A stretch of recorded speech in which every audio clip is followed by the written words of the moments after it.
Uvodno predavanje je bilo letos posvečeno prebujanju osebnosti in povezovanju učencev s skupnostjo, v kateri živijo, vlogi šole, ki se jo v zamejstvu dobro zavedajo.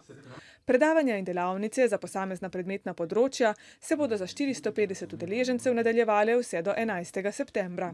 Je vedno tudi trenutek, ko dobivamo nove izzive, nova znanja, nova spoznanja, s katerimi seveda obogatimo svoje delo. Tudi če človek poučuje dolga leta, se mora zmeri nekako, kot pravijo, permanentno izobraževati.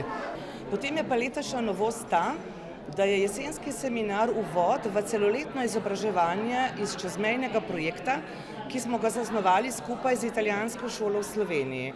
Slovenske vrtce in šole bo letos obiskovalo dobrih 4200 otrok.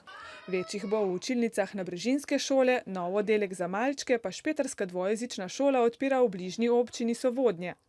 Medtem ko število učencev narašča, pa število ravnateljev upada. Kar 4 ravnateljska mesta bodo začasno vodili ravnatelji drugih šol. V obeh svojih ravnateljstvih imam ljudi, na katere lahko računam, kadre, ki so sposobni pomagati tako tudi pri vodenju posameznih šol in vrtcev, tako da sem prepričana, da bomo s skupnimi močmi zadevo speljali tako, da bo prav. Upokojene ravnatelje bodo lahko nadomestili šele po natečaju, ki pa ga razpisuje država. Trenutno poteka v drugih deželah Italije. Ko se to zaključi, nameravajo na ministrstvu pripraviti nov razpis in takrat bo še na vrsti tudi slovenska šola. Se pravi, slovenska šola plačuje to, da smo vezani na državni razpis. Vrnitev v učilnice bo kljub željam po novih izzivih spremljal grenak priokus.